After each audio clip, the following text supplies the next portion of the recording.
I step into the grand ballroom of the Evergreen Resort and immediately wish I hadn't come.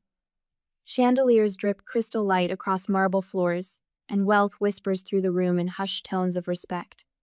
Michael's hand finds the small of my back, steadying me with the gentle pressure of his palm. "Breathe," he whispers, his surgeon's eyes assessing me with clinical precision. "We earned our place here." Leo tugs at his bow tie, his 6-year-old patience already wearing thin. "Mom, this thing is trying to choke me." I kneel, adjusting the offending fabric with a smile. "Just for a little while, buddy. Remember our deal, good behavior now, swimming pool after." The reception crowd parts briefly, and my heart stops. A familiar profile catches my eye, the slight tilt of her head, the way she leans forward when she laughs. I haven't seen that gesture in 11 years, but my body remembers it instantly. The bride turns, champagne glass raised in a toast, and our eyes lock across the room. "Grace." "My sister." The champagne flute trembles slightly in my hand, the only outward sign of the earthquake happening inside me. I hadn't recognized the name Daniel Brooks in the invitation. I hadn't made the connection. I'd assumed Grace was still using our family name Collins. Her gasp cuts through the ambient conversation like a blade. Heads turn. The music continues, but a bubble of silence forms around us, stretching across the divide. Behind her, Mother's face drains of color, then flushes crimson. Father moves protectively toward Grace, his broad shoulders creating a barrier between us just as he's done all our lives. "What are you doing here?" Mother hisses, loud enough that nearby guests turn with curious eyes. The familiar shame rises in my throat. For a heartbeat, I'm 21 again, standing in the rain with a suitcase, homeless and alone. Michael steps forward, his voice firm but measured. "My wife is a guest. She's the CEO of MedNova. We were personally invited by the groom." The name MedNova ripples through the cluster of medical professionals nearby. I hear whispers, see recognition dawn in their eyes. "CEO?" A woman in a burgundy dress turns to her companion. "That's Amber Collins?" The rain soaks through my thin jacket as Father's words echo in my memory. "If you're too ungrateful to help at the clinic, don't come back." The slam of our front door punctuates his sentence, final as a judge's gavel. Now, I stand straight-backed in Valentino, the rain a distant memory. The scared girl is gone. In her place stands a woman who built something from nothing, who refused to disappear. Dr. Daniel Brooks approaches, confusion creasing his brow. His gaze darts between Grace's frozen face and my composed one. "You know the CEO of MedNova?" He directs this question to my parents, then turns to me with growing interest. "We've been trying to partner with them for months. Your patient monitoring system is revolutionizing post-surgical care." Grace attempts a smile, but it falters at the edges. Mother and father exchange glances loaded with panic. The whispers among the wedding guests grow louder, more insistent. I could make a scene. I could expose 11 years of lies. I could tell Daniel how they told everyone I'd failed out of college, how they'd painted me as irresponsible while pocketing my tuition money for Grace's benefit. The power is finally mine. Instead, I simply say, "Hello, Grace. Congratulations." The simplicity lands like a thunderclap. Grace flinches as if I'd shouted. Michael's hand returns to my back, a silent question. "Stay or go?" Leo looks up at me, innocent to the undercurrents swirling around us. "Mom, is that lady in the white dress your friend?" Daniel's gaze sharpens. He looks between Grace and me, his new bride and the stranger who clearly isn't a stranger. "Grace." His voice carries confusion and the first notes of suspicion. "I thought you said your sister was." His voice trails off, the unfinished sentence hanging between us. Grace's eyes dart frantically between her new husband and her parents. For the first time in my life, I watch her struggle for words. Have you ever walked into a room and immediately regretted it? The smart move would be to grab my family and quietly slip away. Let Grace have her perfect day. Let sleeping dogs lie. But sometimes regret is just fear wearing a mask. And I stopped being afraid a long time ago. And this is my wife, Grace, Daniel beams, his arm sliding around her waist. Stanford graduate and the brilliant mind managing her family's medical practice back in Vermont. I stand 10 feet away, my champagne untouched, watching my sister nod demurely as she's introduced to a cluster of doctors. Her pearl earrings catch the light when she tilts her head, a gesture I recognize from childhood or tell when she's about to stretch the truth. The Collins Clinic has been serving our community for 30 years, she says, voice pitched perfectly between pride and humility. We specialize in family medicine with some geriatric care.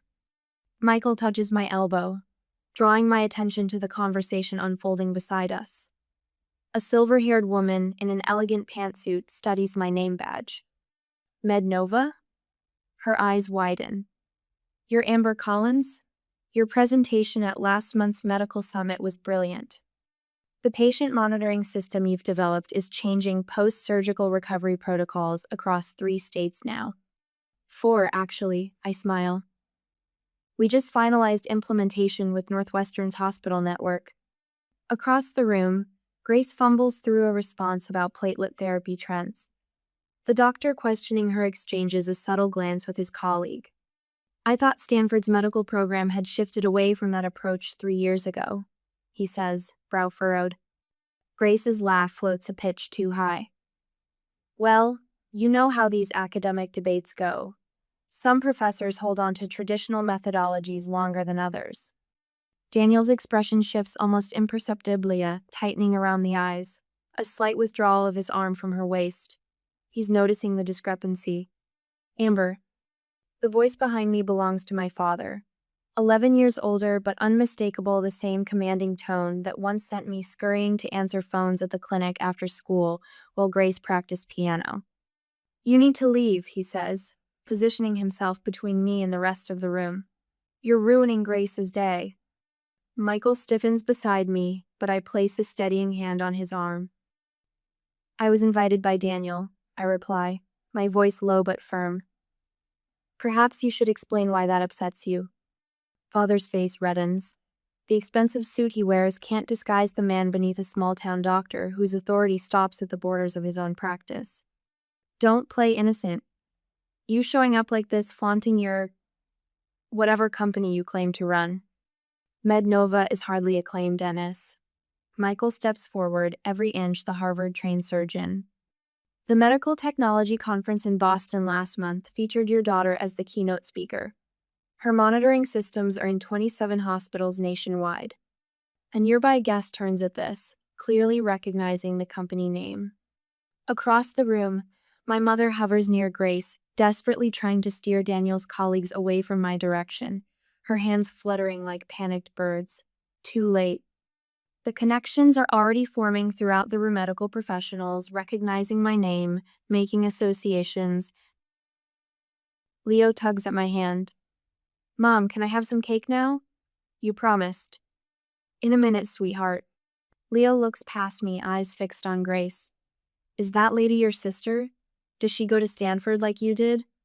Dennis's face drains of color. Before he can respond, Leo continues innocently. You showed me your old college pictures. The red buildings were pretty. Grace has drifted closer. Daniel beside her. Her face freezes at Leo's words. Stanford? Daniel says, looking between us. You went to Stanford too, Amber? Class of 2014, I answer simply. Daniel's colleague, distinguished cardiologist based on his conversation, turns to Daniel. You didn't mention your wife's sister was Amber Collins. Her work on predictive algorithms for post-surgical complications is revolutionary. Northwestern Medical has reduced readmission rates by 22% using her systems. The weight of 11 years of lies settles visibly on Grace's shoulders. She reaches for Daniel's arm, but he steps slightly away, his attention now fully on the professional conversation happening around me. Rain drums against my dorm window as I stare at the bank statement, the numbers not computing. My college fund depleted. Transferred to an account I don't recognize. The same day, a package arrives from Grace of photos of her spring break in Cancun, the trip I couldn't understand how our family could afford. I shake off the memory, focusing on the present. Daniel has pulled Grace aside. their heated whispers visible from across the ballroom. His face reflects growing confusion, then disbelief, then something harder as she clutches at his sleeve. "You told me you graduated from Stanford," he says, voice rising just enough to carry. "I went there. I've never heard your name mentioned by any of the faculty." Grace's response comes frantically. "It was mostly remote learning, a special program they had for. Stanford Medicine doesn't offer remote degrees." Daniel's voice has gone cold. Never has. Color drains from Grace's face as she realizes her carefully constructed life is beginning to collapse. Her eyes dart around the room, landing on mine with desperation. Daniel steps back from her, straightens his tie, and turns. With deliberate steps, he walks across the ballroom away from Grace, directly toward me. Behind him, Grace's pleading eyes follow, a drowning woman watching her last lifeline walk away. Daniel guides me away from the crowd with a gentle hand on my elbow. His fingers tremble slightly against my skin, the only indication that the poised doctor is rattled. "Let's find somewhere quieter," he says, his voice steady, but his eyes darting back to where Grace stands with my parents, their heads bent together in urgent conversation. We settle in a small alcove at the edge of the ballroom. 2 plush chairs, a small table between us. The muted lighting casts shadows across his face, highlighting the sharp angles of confusion etched there. "I apologize for the awkwardness," he begins, straightening his bow tie.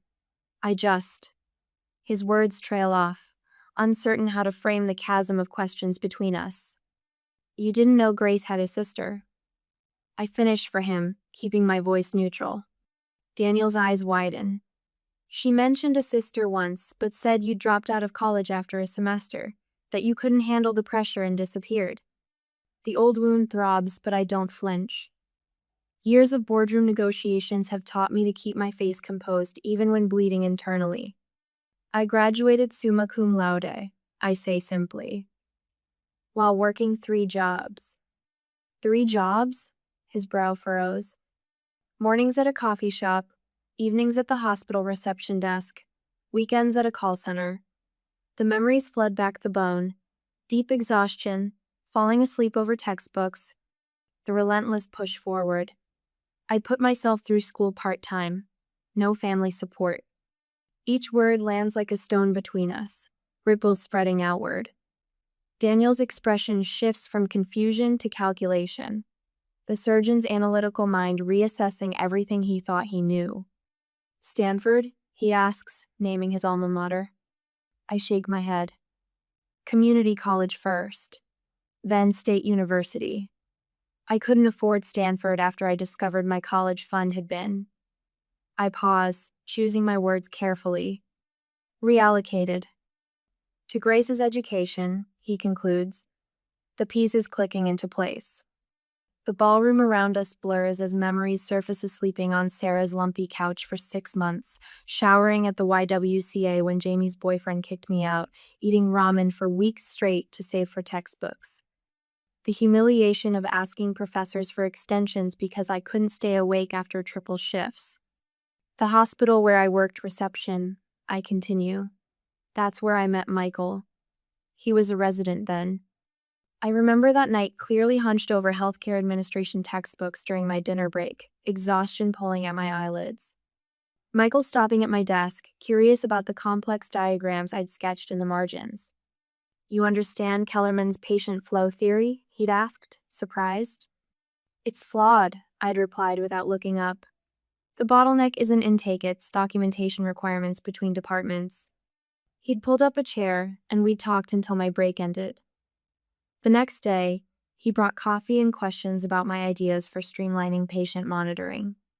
Within months, we were developing the prototype that would become MedNova's cornerstone product. Daniel leans forward. "And MedNova? Grace mentioned you worked some office job." I can't help the small smile that touches my lips. "We started in our apartment 7 years ago. Last quarter's revenue was just under $400 million. Across the room, I spot my parents flanking Grace like sentinels. Dennis paces small circles, his face flushed with anger, while Margaret clutches Grace's arm, her knuckles white with tension. They cast frantic glances our way, whispering urgently. They're going to try to separate us soon, I say calmly. Daniel follows my gaze. They appear concerned. Michael approaches us, phone discreetly positioned at his side. I recognize his strategy documenting behavior while appearing casual. A protective measure we've learned after years of navigating hostile business environments. Everything all right here? He asks, his surgeon's eyes performing a quick assessment of my well-being. Just catching up, I reply, gratitude warming my chest. The man standing beside me, steady, brilliant, sees me as I am, not as my family's convenient narrative.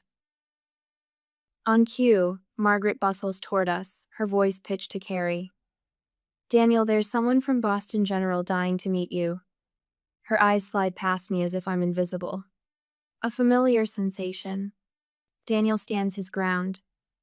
In a moment, Margaret, Amber and I are having an important conversation. My mother's smile stiffens.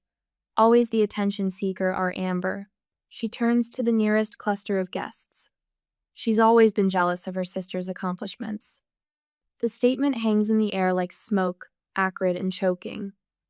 Several guests shift uncomfortably, eyes darting between us. I remain seated, back straight, face composed. Michael's hand rests on my shoulder, a silent anchor. When the bathroom door swings closed behind me 20 minutes later, I'm not surprised to find Grace already inside, reapplying mascara with trembling hands. Our eyes meet in the mirror. "Why are you doing this to me?" she demands, voice breaking on the final word. I wash my hands slowly, deliberately. Doing what, exactly? Ruining my wedding, making Daniel question everything. Tears streak her carefully applied makeup. I'm not doing anything, I reply softly. I'm simply existing. Grace slams her mascara wand onto the marble counter. You were supposed to stay gone. For the first time, I see the fear behind her anger, the terror of a house of cards beginning to collapse. They told everyone you were a dropout, she continues, words tumbling out like a confession. That you couldn't handle responsibility. That you were... And yet here I am, I interrupt, handling quite a lot. When I emerge from the bathroom, my composure is intact. I return to Michael's side, to the warmth of his hand finding mine. Grace follows minutes later, makeup freshly applied, but something essential has shattered behind her eyes. I notice it immediately, the subtle shift in the room. Wedding guests gradually drifting toward us, drawn by genuine curiosity. A neurosurgeon discussing patient monitoring innovations with Michael. A hospital administrator slipping me her card. Your post-operative monitoring system reduced our complication rates by 30%, she tells me. We'd love to explore expanding its implementation. Daniel stands at my elbow, attentive to the conversation, asking insightful questions about MedNova's technology. His new bride hovers at the periphery, unmoored. Father approaches, shoulders squared for battle. Daniel, he interrupts loudly, this is Grace's wedding. Let's focus on her accomplishments. The silence that follows fills the room like water, drowning everything else. All eyes flick between Daniel and Dennis, then to Grace, whose smile stretches thin across her face. No one speaks. No one needs to. Sometimes silence holds more truth than any words could express. I hand my half-empty champagne flute to a passing server and check my watch. We've stayed long enough. Michael catches my eye across the room where he's extricating himself from a conversation with an enthusiastic orthopedic surgeon. His slight nod confirms we're on the same wavelength, as always. Are we leaving now? Leo tugs at my hand, hope brightening his eyes. Swimming pool time? Yes, buddy, just one more thing. I pull a small cream-colored envelope from my clutch. Inside rests a certificate for MedNova stock, not life-changing money, but enough to make a statement. This is who I am now, not the desperate girl they threw away. Michael joins us, his hand finding the small of my back. Ready? Almost. I scan the room for Daniel. The poor man deserves some courtesy on his wedding day, even if his in-laws don't. We find him near the bar, watching Grace with an expression I recognize too well, the first hints of doubt creeping into what should be certainty. My sister works the room with practiced charm, but now I notice how she flinches slightly when medical terms enter the conversation, how quickly she redirects. We're heading out, I tell Daniel, offering the envelope. Congratulations again. He takes it with genuine warmth. Thank you for coming, especially considering. His eyes drift toward my parents, who hover nearby like vultures circling wounded prey. I appreciate the invitation. I mean it. Closing this chapter matters more than I realized. Daniel leans closer, voice dropping. I'd like to visit Mednova sometime. Professionally. Our eyes meet, understanding passing between us without words. He knows. Maybe not everything, but my assistant will set it up. I offer my business card, aware of Grace watching us, her smile cracking at the edges like old porcelain. Mother glides toward us, social armor firmly in place. Amber was always so driven, she tells a nearby guest with calculated lightness. Of course, she had advantages we couldn't provide Grace. The blatant reversal of truth would have wounded me once. Now it's almost comical. What advantages were those, Mrs. Collins? Michael asks innocently. The 3 jobs while putting herself through night school, or sleeping on friends' couches after you took her tuition money? Mother's face hardens, but a cluster of Daniel's colleagues has drifted within earshot. She retreats a step, recalculating. Leo looks up at me, confusion clouding his face. Aren't those people your family, Mom? The question silences everyone within hearing distance. Simple, direct, unintentionally devastating. I kneel to his level. They're relatives, buddy. Family is different. Father chooses this moment to approach, puffing up his chest like he did when I was young and easily intimidated. You can't just waltz back into our lives and... I'm not interested in walking back into anything. My voice cuts through his bluster with quiet finality. I'm not here to expose you or reconcile with you. I built my own life, which is exactly what you forced me to do when you showed me the door. The image flashes unbidden. Rain soaking through my jacket, the weight of my suitcase, the terrifying freedom of having nothing left to lose. Behind me, Leo fidgets with his bow tie again. Michael rests his hand on our son's shoulder, steadying him the way he steadied me all those years ago when I thought I'd drown. Thank you, I tell my parents, causing them to blink in confusion. Thank you for not giving me a chance. You made me build my own. Mother's face contorts between rage and social preservation. For once, she finds no words. I take Leo's hand. Michael falls into step beside us as we make our exit unhurried, dignified, complete. No dramatic declarations, no tearful scenes, just the quiet power of walking away whole. Whispers follow us like gentle rain, but unlike that night 11 years ago, they don't touch me. I've built an umbrella of accomplishment that shields me from their storms. In the lobby, Leo breaks free and spins with childish delight. Pool time. 10 minutes to change, and I'll meet you there, Michael tells him, tousling his hair. As we cross toward the elevators, I catch our reflection in the polished marble Walla family of 3, solid and connected. Behind us, through the ballroom doors, I glimpse Daniel watching our departure, then turning back to his new bride with new questions in his eyes.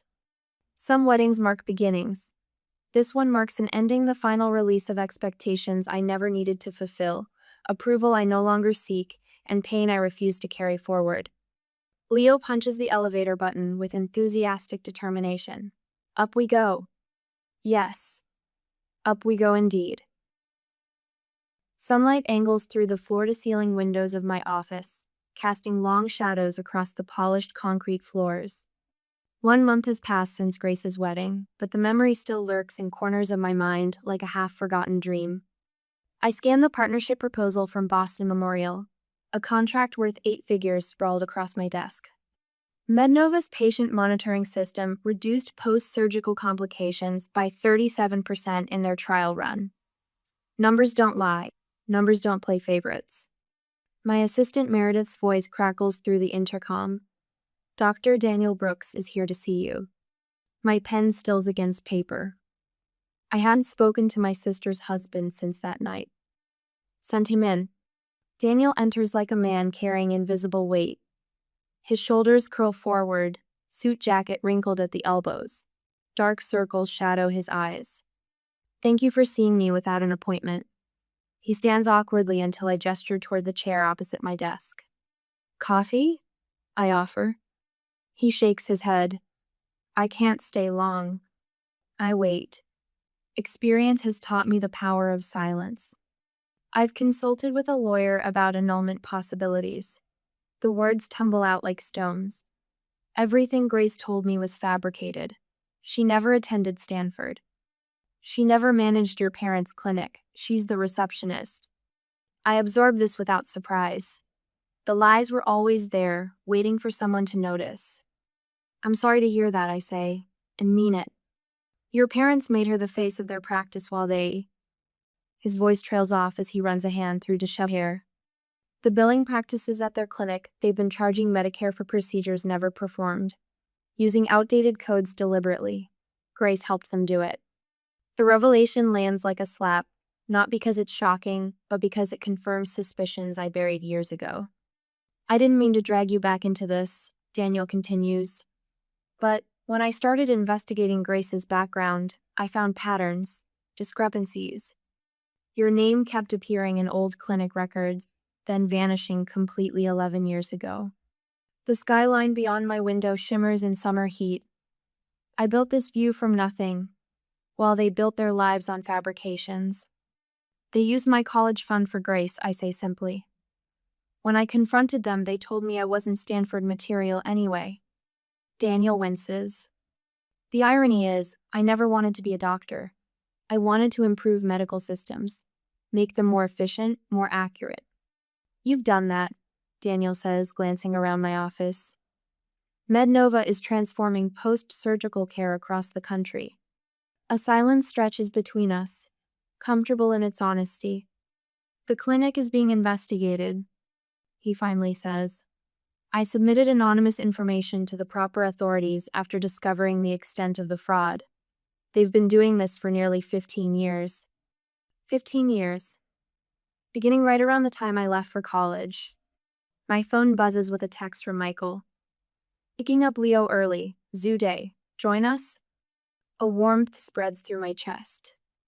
This is my real family now. What will you do? I ask Daniel. He straightens his shoulders. File for annulment, cooperate with investigators, start over. He hesitates. I came to apologize for my unwitting role in reconnecting you with your past. And to ask, do you plan to get involved in the investigation? The question hangs between us, heavy with implication.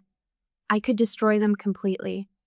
One phone call from the CEO of MedNova to the Medicare fraud investigators would accelerate everything. No, I say, finally.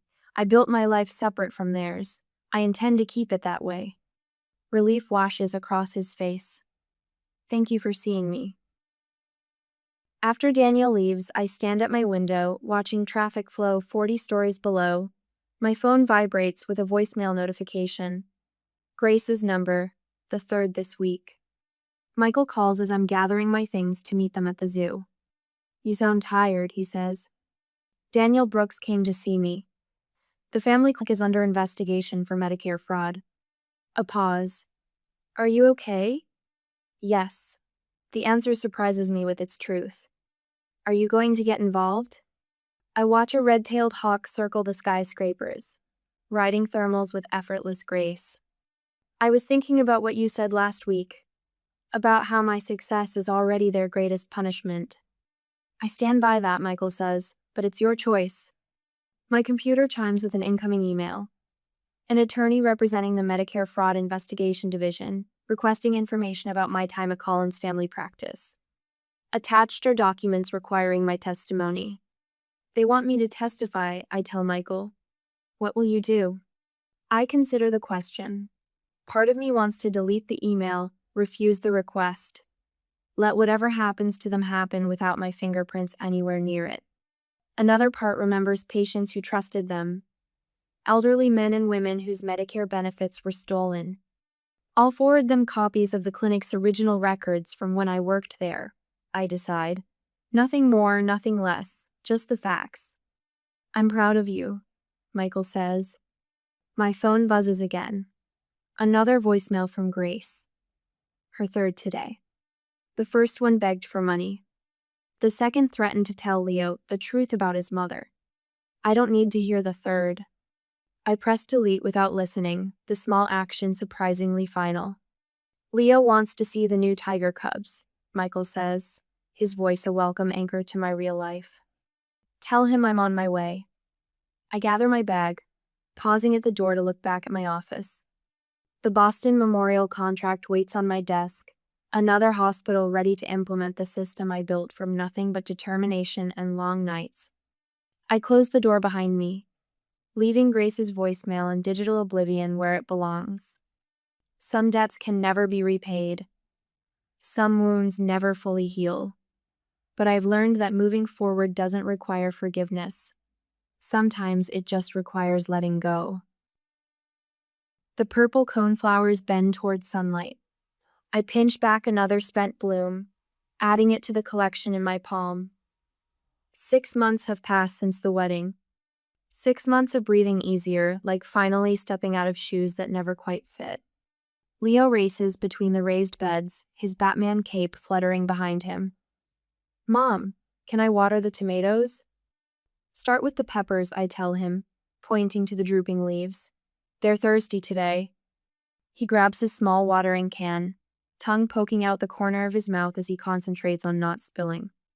The mid-May sun warms my shoulders through my t-shirt, no designer labels here, just comfort in my own space. Michael appears at the patio door, 3 glasses of lemonade balanced on a tray. Reinforcements, he calls, descending the steps into our modest garden. His surgeon's hands, the same ones that perform delicate heart valve replacements now, pass lemonade to our son with exaggerated ceremony. Thank you, good sir. Leo responds with a wobbly bow that nearly spills his drink. Michael's eyes meet mine over Leo's head. The unspoken conversation passes between us. This is what matters. This garden, this boy, this life we built from nothing but determination and truth. The Davis Hospital Board approved the patient monitoring system. Michael says casually, though we both know what this means. The 5th major hospital chain to adopt MedNova's technology this year alone. Thousands more patients who will recover safely because of what we created. That's number 5, Leo announces proudly, counting on his fingers. Mom's helping all the sick people get better faster. I ruffle his hair, amazed at how he absorbs everything. That's the idea, buddy. The doorbell chimes from inside. Michael raises an eyebrow. Expecting something? FedEx, probably. Those component samples from Switzerland. But when Michael returns, his expression has shifted. He holds a certified letter, the return address visible even from where I stand. Grace Collins, Brooks. My stomach tightens, the familiar knot I thought I'd finally untangled. I'll be in my office. The envelope sits on my desk for 17 minutes, while I finish reviewing quarterly projections. Michael leans against the doorframe, silent support. When I finally slit it open, a single sheet of cream-colored stationery slides out, covered in Grace's careful handwriting. Amber, the clinic closed last month. Not because of anything you did, because of everything Mom and Dad did. The investigation found billing irregularities going back 15 years. Daniel left me. He said he couldn't build a life with someone he couldn't trust. He was right. I'm not writing to ask for money. I know better now. I'm writing because I need to tell you that you were never the problem. I was raised to believe your intelligence threatened mine. Your independence undermined my security. I believed them when they said cutting you off necessary. I was wrong, they were wrong, and I'm sorry. Grace. Michael doesn't ask what it says. He waits until I fold the letter and place it back in its envelope. What will you do? He asks. Nothing dramatic, I answer, turning to my computer. I open a document, type for several minutes, then print a single page. I slide it into a MedNova envelope with the letter I've written. 2 weeks later, I stand at the edge of the American Medical Technology Conference in Chicago, watching my team demonstrate our latest innovations to a crowd of healthcare professionals. The red MedNova booth draws attention, our reputation preceding us now. A flash of movement catches my eye, someone in pale blue scrubs near the education pavilion. Grace, her hair pulled back in a simple ponytail, listens intently to a speaker discussing entry-level medical coding certification. Our eyes meet across the crowded exhibition hall. No gasps this time, no drama, just quiet recognition. She holds the MedNova internship application I sent her, clutched like a lifeline. I offer a small nod, not forgiveness exactly, but acknowledgement. She returns it, eyes bright with something that might be determination. We don't approach each other. Some relationships are completed, not continued. That evening, I finalized the paperwork for the Collins first-generation medical scholarship. Not named for my parents, but reclaiming my birth name for something better. 20 students without family support will receive full tuition and mentorship next fall. Back home, I kneel in our garden again, digging small holes for new seedlings. Leo helps, his small hands patting soil around tender roots. Some plants don't grow well next to others, I explain, showing him how to space the seedlings. They need their own space to thrive. Like people? He asks, surprisingly perceptive. Smart boy, I whisper, kissing his forehead. Yes, like people. The sun slants golden across our yard. Through the kitchen window, I see Michael preparing dinner, moving easily through the space we've created together. I press another seed into the dark earth, covering it gently. Some roots you're given, others you get to choose.